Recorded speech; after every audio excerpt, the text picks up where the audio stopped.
Welcome to Daddy's Vlog. Ito po ang sabi ni Daddy. At narito po tayo para masabihin sa inyo na sana ulanin kayo ng grasya at sana ay nasa mabuti kayong kalagayan at sana ay masaya ang pamilya sa araw na ito. At lagi natin huwag kalimutan magdasal at magpasalamat kung anumang biyaya ang meron tayo at anumang biyaya ang nakamtan natin sa araw na ito, kahit na po maliit yan o malaking bagay, dapat po natin pagpasalamat sa Diyos. So nandito po tayo para magkwento ulit, para maliban, lalo na doon sa mga OFW at mga nakatira sa ibang bansa, lalo na yung mga nangungulila sa mga pamilya at sa kanilang mga mahal sa buhay, na sana ay makapagbigay ng inspirasyon at sana ay makatulong o makapagbalik tanaw tayo sa mga buhay-buhay na nangyayari sa panahon noon, ngayon at sa maaaring mangyari bukas. Narito po tayo para isipin ang mga mabuting bagay at iwasan ang pag-iisip ng masama.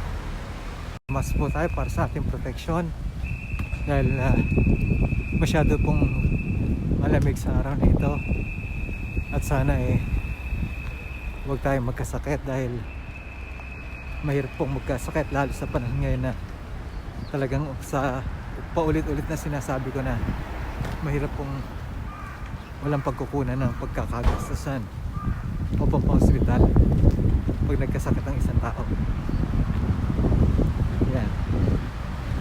Pag-uusapan po natin ngayon ay paano nga ba o gaano nga ba ang kaibahan ng pagpapalaki ng mga bata dito sa Japan at sa Pilipinas. Well, masasabi ko lang po, malaki po ang kaibahan ng mga pagpapalaki ng bata o ng anak natin sa Pilipinas at sa abroad. Ito kong place sa paborito kong upuan. Nandito po ako sa iPlaza. Dito po ako tumatambay para mag-vlog. Ay, alam mo, matanda na si daddy niya. Konti lakad lang, hinihingal na. Ito po, nandito ako para magpainit dahil po sobrang lamig ng panahon. Tanggalin po natin ang mask para makita nyo naman yung kapangitan ko.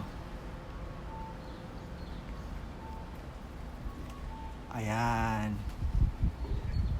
nag-aabang na po mga kalapate. Akala nila bibigyan ko sila ng pagkain. Wala po akong dala dahil nasita na ako dati na bawal pa daw pakainin ng mga kalapate dahil hindi po natin alam kung merong dala itong virus o ano po masakit na maaaring humawa sa tao. Kaya po pinagbawalan ako na magbigay ng pagkain sa kanila. Okay, narito po tayo para pag-usapan ng paano nga ba pagpapalaki ng mga bata o paano nga ba pagpapalaki o kaibahan ng mga bata dito at saka mga bata sa Pilipinas. Hindi ko po alam sa ibang bansa kung paano pagpapalaki nila o paano pag-aalaga nila sa kanilang mga anak. Ang alam ko lang po, yung pagpapalaki ng mga magulang dito sa kanilang mga anak dahil dito po ako nakatira. Yun po ang pag-uusapan natin ngayon. Okay, mag-umpisa na po tayo. Ang mga bata po dito ay pinapalaki na hindi ini-spoil ng mga magulang. Hindi po sila kagaya ng mga bata sa atin na talagang alam niyo po yung mga pagkakataon na masyado tayong sweet o masyado tayong malapit sa isa't isa. Lalo na sa pagdating sa bahay o pag nagkukwentuhan, ganun din naman po sila, pero hindi kasing sweet na ginagawa ng mga Pilipino. Kasi iisipin natin kung ito ba yung magiging advantage o magiging disadvantage ng mga bata paglaki nila o pag matured na sila pagdating ng panahon, o magiging epekto ba ito ng masyado silang emotional pag nakita nila o hinahanap nila ang kanilang mga magulang. Ang masasabi ko po sa ating mga Pilipino, masyado po tayong mga talagang pagdating sa mga bata o habang maliit pa mga bata, masyado po tayo talagang yung tinatawag nating caring. masyado po tayong hindi ko po sinasabing hindi sila maalaga. Maalaga din po sila. Kasi pare-pareho po tayong mga magulang, pare-pareho po tayo na talagang iniisip natin ang kapakanan ng ating mga anak. Pero ang kaibahan lang po nito, hinahayaan po nilang kanilang mga anak na maging independent, na kailangan maliit pa, talagang matuto na. Ganyan naman po ang ating kinalakihan dati noon. Ang pinagkaiba nga lang, talagang masyado tayong close sa ating family. Talaga pong mahilig tayong dumikit sa ating pamilya, lagi tayong naglalambing, laging kinikis, kahit malaki na, niyayakap natin. Yan po ang isa sa mga kaibahan. Ito po, maraming bagay na ang hindi kagaya sa Pilipinas na ipinapatupad sa bahay para makitang iba ang kanilang pagpapalaki sa kanilang mga anak. Kagaya po ng pareho din po, naghahanda rin po sila ng umpisan po natin sa pagmaliit pa ang kanilang mga anak. Naghahanda rin po sila ng almusal para pag-ready sa school. Yan po, ginagawa po nila yan araw-araw, daily routine, kagaya po ng routine na ginagawa ng ating mga magulang sa atin nung tayo bata pa. Yan po ang mga pagkakatulad ng mga bata dito at mga bata sa Pilipinas. Excuse me po, malamig talaga. Okay, ngayon naman po, paano natin sasabihin nga na iba sila? Ang mga bata po dito, sa una lang, yung mga maliliit, inihahatid po yan. Pero pagdating po sa isang school o isang nursery, talaga pong hanay-hanay yan, pinapipila yan. Gaya ng para hindi mawala, meron po sila mga ID, kagaya rin po sa atin. Pero hinahayaan na po ng mga magulang yan pagdating po ng mga pagpasok po nila ng elementary.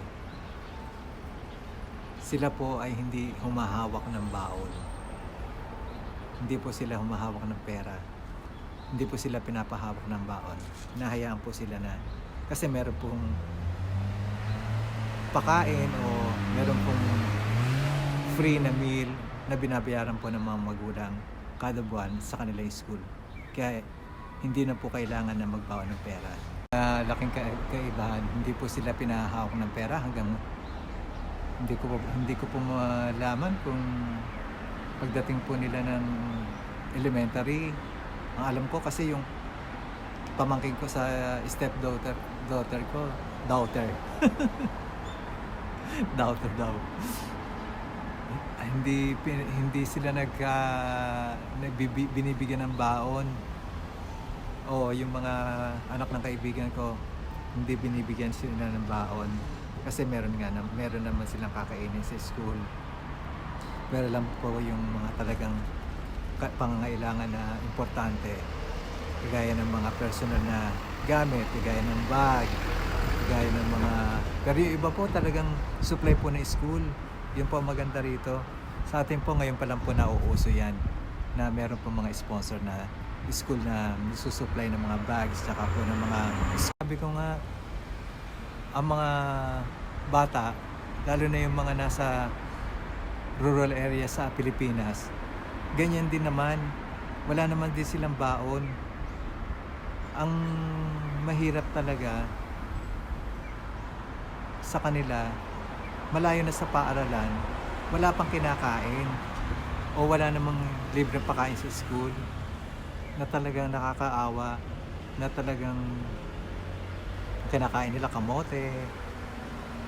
Maganda naman ang kamote, talagang mabubusog ka. Pero sa isang banda, gaya natin mga Pilipino, iisipin natin na pagkain ba to ng isang bata o pagkain na ba to o almusal na ba to sa isang umaga na kakainin ng ating mga anak.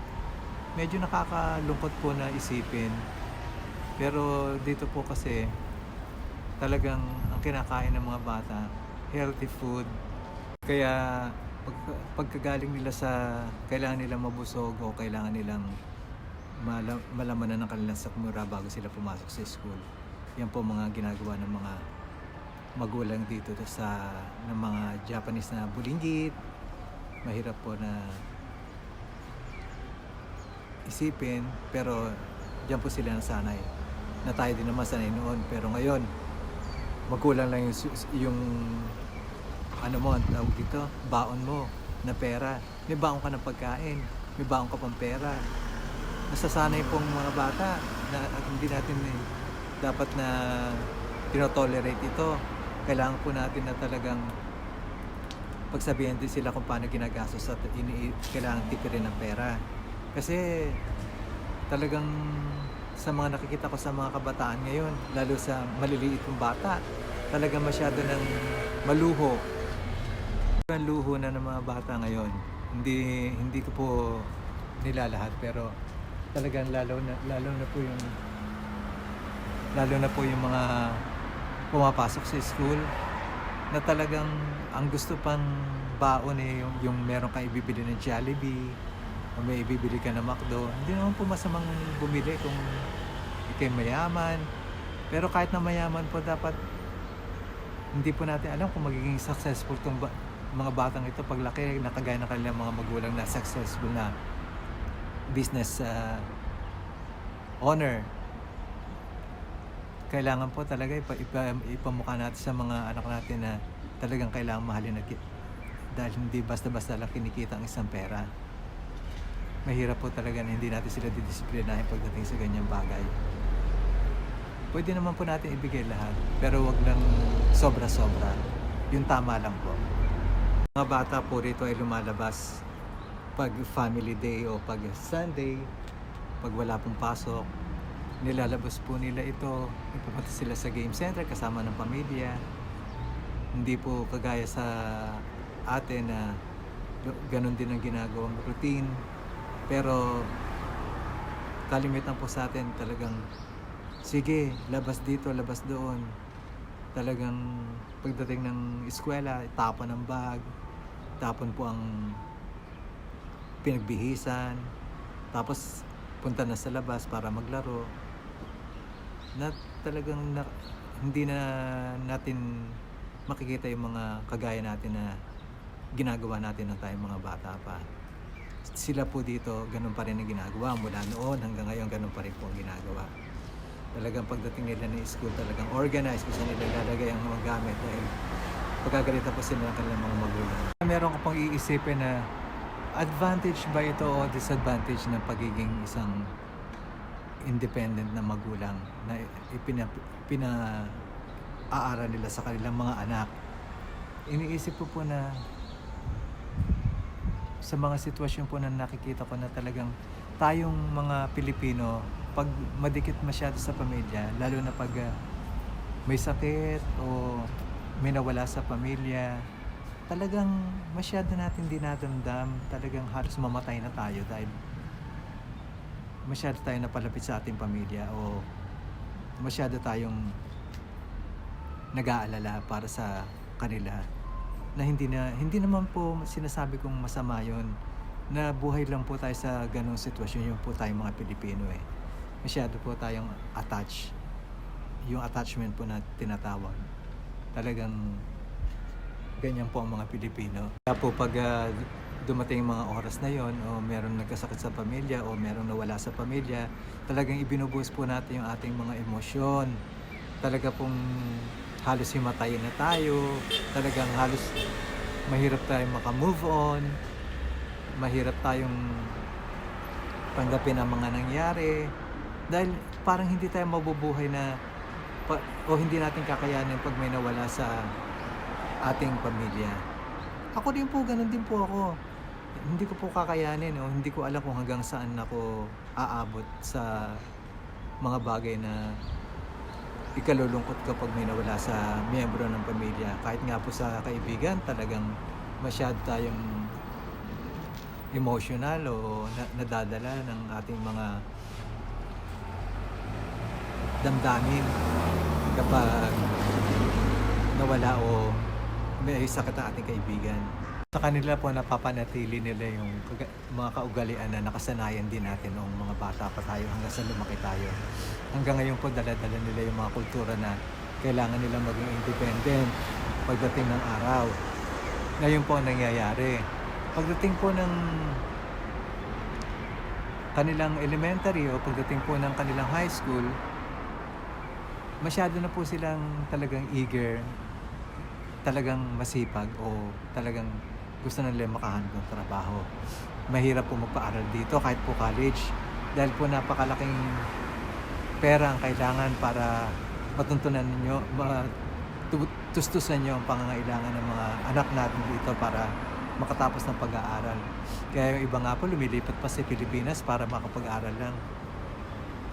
Yan po ang ginagawa ng mga Japanese na kailangan talaga maging independent ka sa panahon ngayon. Alam ko sa sitwasyon na pagdating sa pagmamahal sa magulang o pagdating sa pagmamahal sa mga kapatid at kaibigan, marami ng mga Japanese ang meron din ito, kaya lang hindi lang talaga sila showy.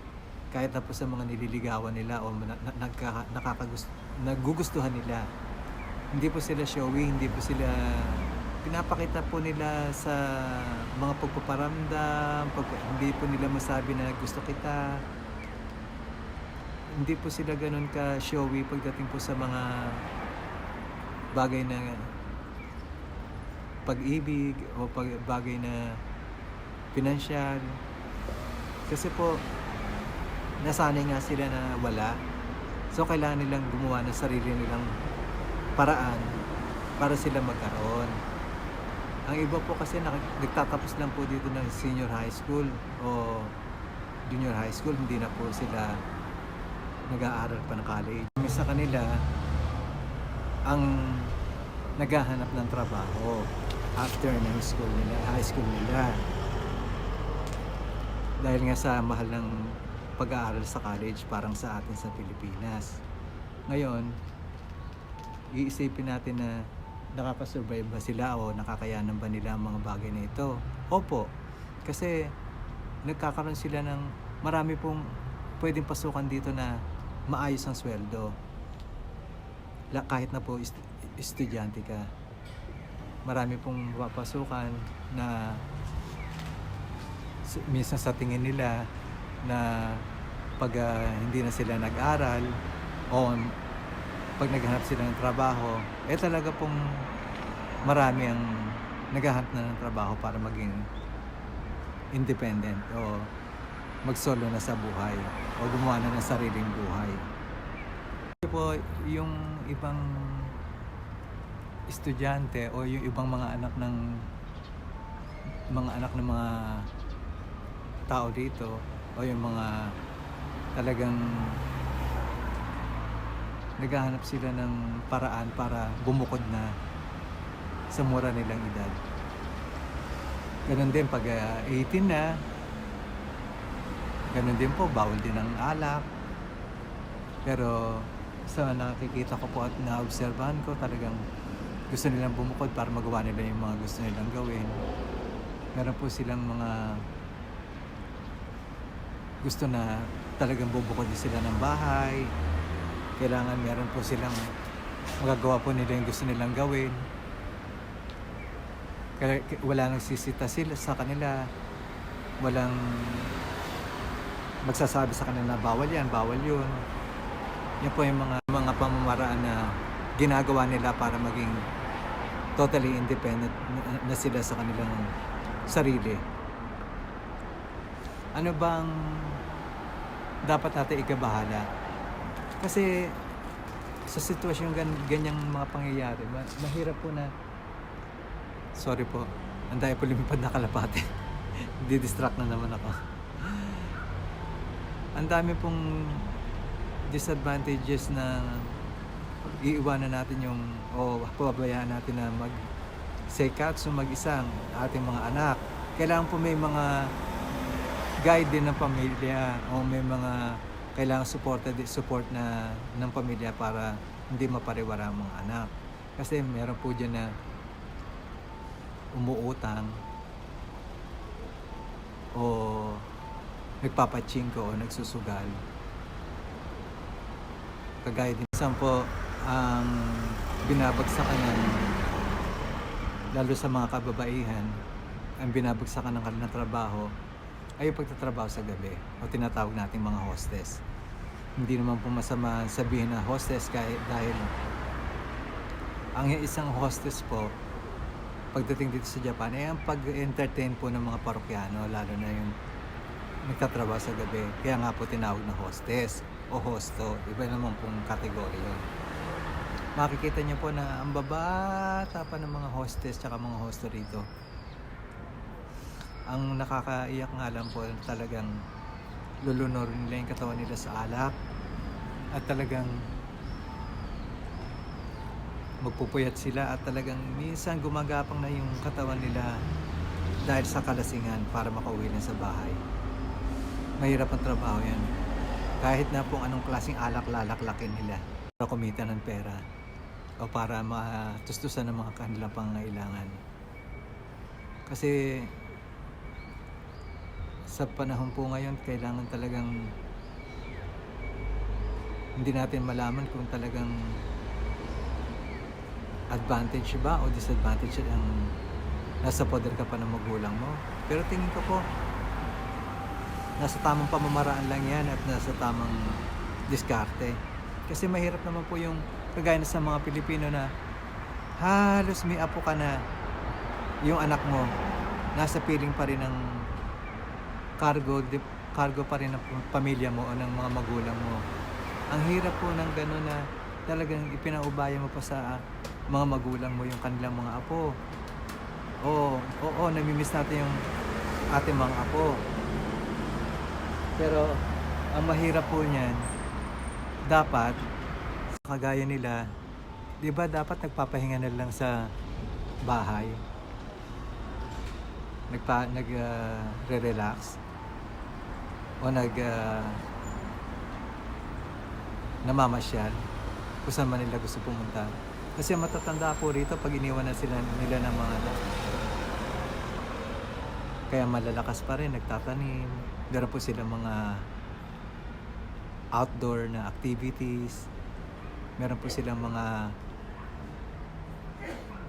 tinatawag na excursion o gusto nilang pumunta sa magagandang lugar dito. Ganun po ang kaibahan. Sa atin po, hirap na ating mga magulang sa pagpapaaral sa atin at pag-aasikaso sa ating pamilya o sa ating mga anak. Dadagdagan pa ng mga apo. Halos lahat ng apo, halos lahat ng pamilya ng buong angkan kasama sa isang bahay. Hindi po ba yung mga pagkakataon na talagang ang isang bagay na nawawala sa kanila o isang bagay na talagang hindi na nila makikita o may nawala sa pamilya, talagang madali sila makamove on kasi sanay na sila mag-isa. Sa atin, maglulupas yan, talagang dadamdamin para lang makamove on. Mahirap pong makamove on ng mga Pilipino, lalo sa isang bagay na importante sa buhay nila. Dito po, masakit man sa nararamdaman ng isang tao, kaya po nilang dalhin ang sarili nila o kaya po nilang i-handle ang mga sitwasyon. Mga kaibigan, ang ating kwentuhan ngayon na sana ay siguro ay nasa pagdadala lang at nasa pag-aayos ng mga magulang ang ikapaririwara at ikadidisiplina ng ating mga anak na kailangan natin talagang tutukan dahil tayo rin ang magbibigay sa kanila kung paano sila magkakaroon ng magandang bukas o magkakaroon ng magandang kinabukasan pagdating ng araw. I-push po natin na makatapos sila ng pag-aaral dahil kung meron man mga silang career o talent o meron ibang pwedeng pagkakitaan iba pa rin po ang nakatapos sa pag-aaral. So yan lang po mga kaibigan. Maraming salamat po. Sana ulanin kayo ng grasya. Sana matupad yung sinasabi ko para naman guminhawa ang buhay ng bawat isa sa atin. Maraming salamat po. Hanggang sa muli. Bye bye. Bye-bye.